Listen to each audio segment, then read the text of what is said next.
do Senhor, meus amados irmãos, aqui é mais uma vez o pastor Leonardo, no quadro A Bíblia Responde.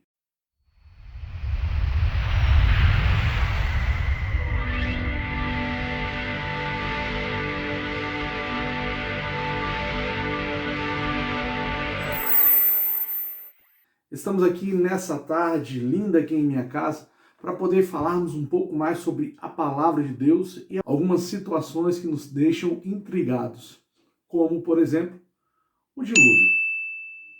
Você já ouviu falar do dilúvio? Provavelmente você já deve ter ouvido falar ou uma história, um conto bíblico, um desenho na escola. Muitas são as inquietações sobre esse tema.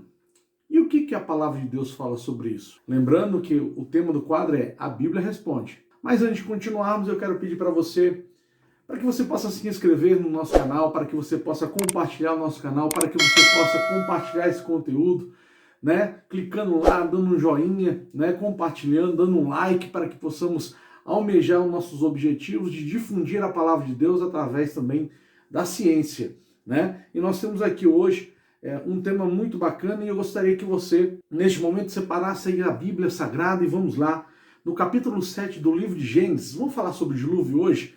Nós não podemos perder tempo, não quero deixar um vídeo muito longo. Está aqui, capítulo 7, versículo 1. O livro de Gênesis. A minha Bíblia é aqui em Gênesis. E diz assim: o juízo de Deus pelo dilúvio.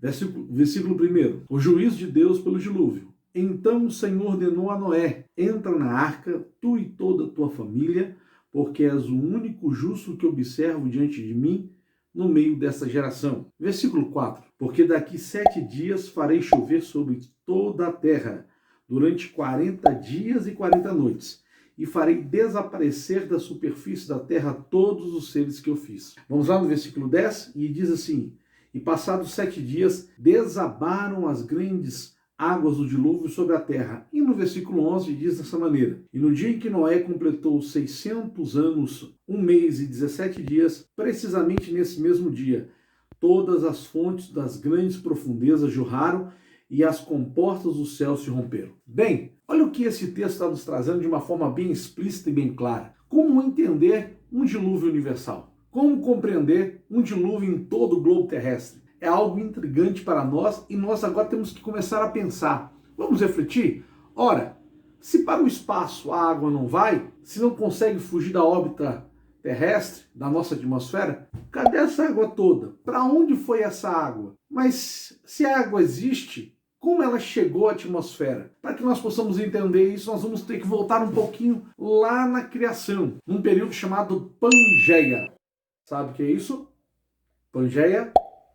É nesse período da Pangeia, onde nós temos praticamente um único continente. Como nós abordamos no vídeo passado, a Terra era coberta em toda a sua atmosfera por uma canopla de água muito densa, segundo alguns estudiosos. Lembrando que isso aqui é uma teoria.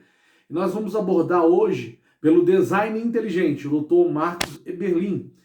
E os outros cientistas chegaram à conclusão que nós tínhamos uma canopla de água muito densa que, de uma certa forma, funcionava como uma grande estufa, mantendo uma temperatura ambiente em todo esse planeta, em todo esse grande continente. Lembra como nós falamos?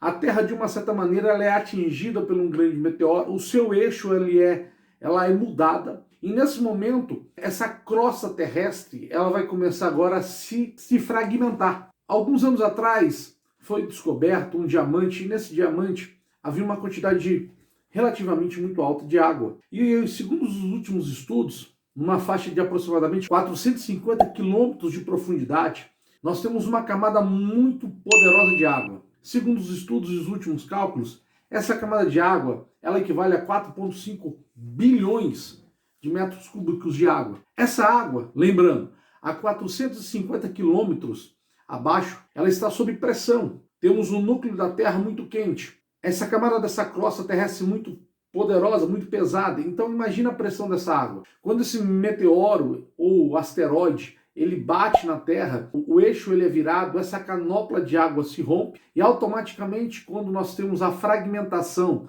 as placas tectônicas começam a se mover, essa água que está no interior, ela jorra. E quando ela jorra, né, essa quantidade imensa de água vai para a atmosfera. O interessante é que é um processo, a Bíblia fala 40 dias e 40 noites.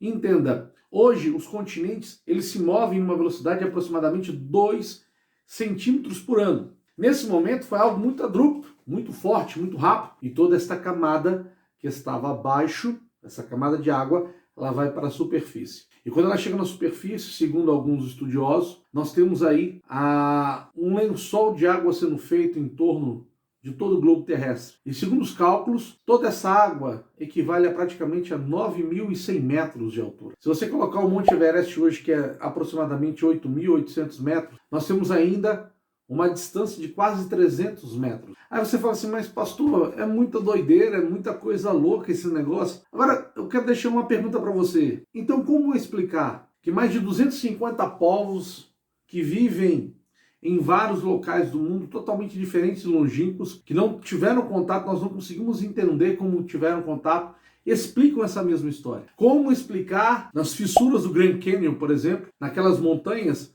grandes sedimentos marinhos encrostados naquelas montanhas, nas paredes do Quênia? Como explicar, por exemplo, fósseis lá no deserto de Gobi, na Mongólia? Como explicar fósseis no deserto do Saara? Como explicar um grande sítio arqueológico que nós temos aqui no Maranhão, também grande quantidade de fósseis no sul do nosso país, no Rio Grande do Sul? Como você consegue explicar no deserto do Chile fósseis marinhos?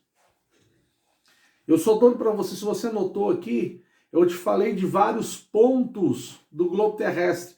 Eu comecei falando da China ou da Mongólia, da Ásia, passei pela África, fui na América do Norte, desci para a América do Sul. Você consegue explicar? A Bíblia responde. Então, se você não conseguia entender até hoje e não conseguia aceitar, eu espero que esses poucos argumentos possam te dar o que você precisa para que você possa compreender que a nossa vida aqui não é fruto do acaso. Nós estamos debaixo da proteção de um Deus, de uma mente inteligente, que projetou todas as coisas.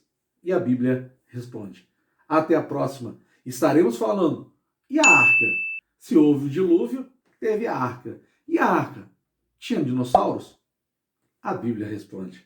Deus te abençoe. Um grande abraço. Até a próxima.